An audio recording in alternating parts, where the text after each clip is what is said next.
Magandang araw sa lahat ng maginoong magmamano. Ngayon naman ay panahon na naman ng World Slasher Cup.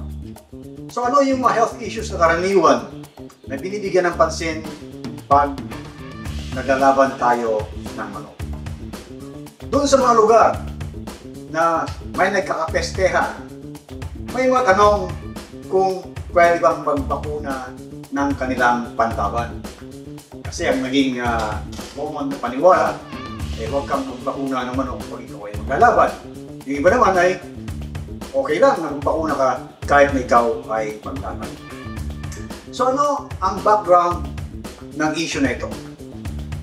Kung ang lugar mo ay laging tinatamaan ng peste at ikaw ay laging nagbabakuna, mas mainam na magbakuna ka ng mga panlaban not less than 1 month before the fight.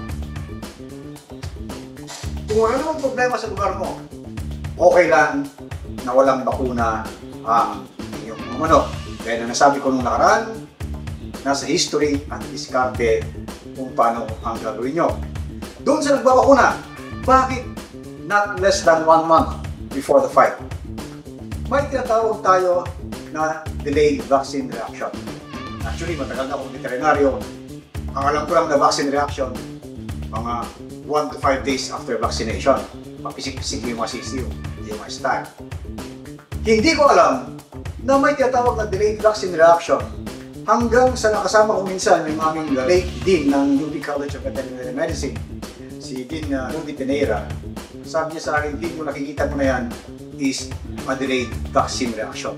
Nangyari yun 3 weeks after ng pagbabakuna. Ang dami namin ginawang mga laboratory test, kung ano pa man, lumalabas, yun pala ay vaccine reaction dun sa resulta na ibigay namin 3 weeks earlier. So, ano ang lesson learned?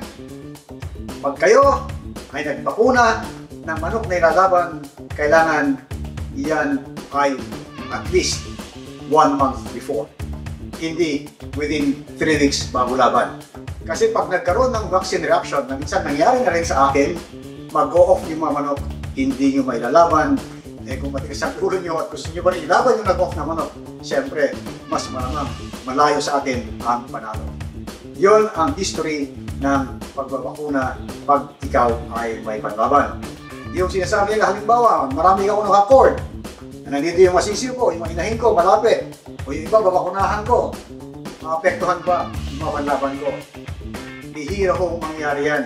Kasi ang bakuna ay hindi lumilipat from one chicken to the other. Yung lumilipat ay active na field infection. Pero yung bakuna, para siya maging dahilan ng sakit ng ibang manok, medyo malayo ang probabilidad na mangyari. So, huwag kayong matakot magbakuna na baka maapektuhan ng ibang mga manok. Pag talagang kailangan sa inyong farm gas history, ituloy nila. Pero may guideline tayo pagdating sa panlaban. Okay, ano pa ang karaniwan na concern ng ating mga handler? Yung hindi natutunawan. May laman ng butse o kaya hindi makapag-pass out ng kanyang dumi ng maayos. Pag may laman ng butse, bihira na yung butse ang dahilan. Maliban na lang kung may crop mycosis.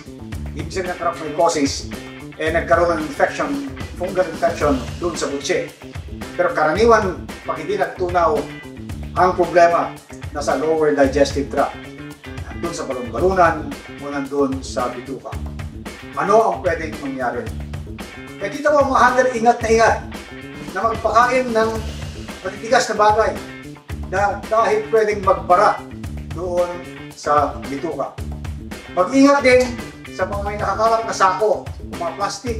Pag natutuka yan ng manok, maaaring yun ang naging dahilan para magbara ang bituka o mag-slow down ang pagtunaw dahil merong mga bagay na nakain ng manok na hindi naman dapat. So ito yung compacted feeds na tinatawag. Yung iba naman, maaaring pagbibitaw, baka may naapektuhan ng nerve sa likod ng manok at naapektuhan yung paggalaw ng bituka, yung intestinal motility, yung pag-contract at paggalaw ng bituka para ilabas yung ipot yan ay magiging dahilan para mabagal ang pagtunaw ng manok. Meron din nangyari sa akin na gusto ko share sa inyo. May batch ako dati na tinamaan ng cocci. Natandaan ko yan eh. Pang-local yun na laban. Yung batch na tinamaan ng cocci, halos lahat sila mabagal magtunaw. Ang theory ko doon, na maaaring mangyari sa inyo, sana huwag naman, ay nung tinamaan sila ng cocci, maaaring nasira yung kanilang digestive tract, yung covering ng bituka, dahil na nasisira pag tinamaan ng cocci. Although nagre-recover ang mga manok, maaaring extensive yung damage na nangyari sa manok ko. Kaya pag sila ay napahinga, hindi sila gumagalaw, nahirapang magtunaw, kumabagal magtunaw. Kaya kung binabanggit ito, dahil sa panahon na ito, marami tayong manok na nasa brooder, may nasa range, ingatan na huwag tamaan ng coccidiosis dahil pag tinamaan ng cocci, maaaring maapektuhan ang kanilang pagtunaw sa panahon ng laban 7 to 9 months later. So, sa prevention ng cocci, siyempre nandiyan yung management ng ating mga leader. Kaya huwag mabasa para huwag mag-hatch yung maitok ng cocci na magiging dahilan para ma-infect yung ating mga manok. For prevention, pwede nyo gamitin yung Amprolium gaya ng Oxal. Dahil yung Amprolium na yan ay ina-allow na mag-grow yung ibang cocci para mag-develop ng natural immunity. Kung may field infection ng coccidiosis, lagi nandiyan yung technical ng excellence na pwedeng tumulong sa inyo para mag-guide kayo ng sa ganon. Hindi maapektuhan ng cocci yung mga manok nyo na maaaring makaapekto ng pagtunaw pagdating sa panahon ng labanan. Mga kaibigan, kung minsan mo hindi natutunawan at yung kutse ay yung kinain niya ng gabi ay halos buhay yung kinaumagahan, kung minsan ang diferensya niyan ay nasa bituka mismo. Maaaring sa last week ng inyong paghahanda, may nakain yung manok na may kahalo na bakterya na tinatawag na Clostridium perfringens. Ang bakterya na ito, ang ginagawa niya ay sinusugatan niya yung lining ng bituka. Hanggang sa yan ay medyo parang nabubulok, kaya tinatawag na necrotic enteritis. Pag yan ang nangyari sa inyong panlaban, ito yung makikita nyo na talagang crackbound. Ayaw bumaba yung kinain niya dahil may diferensya yung bituka. Masakit yung bituka niya.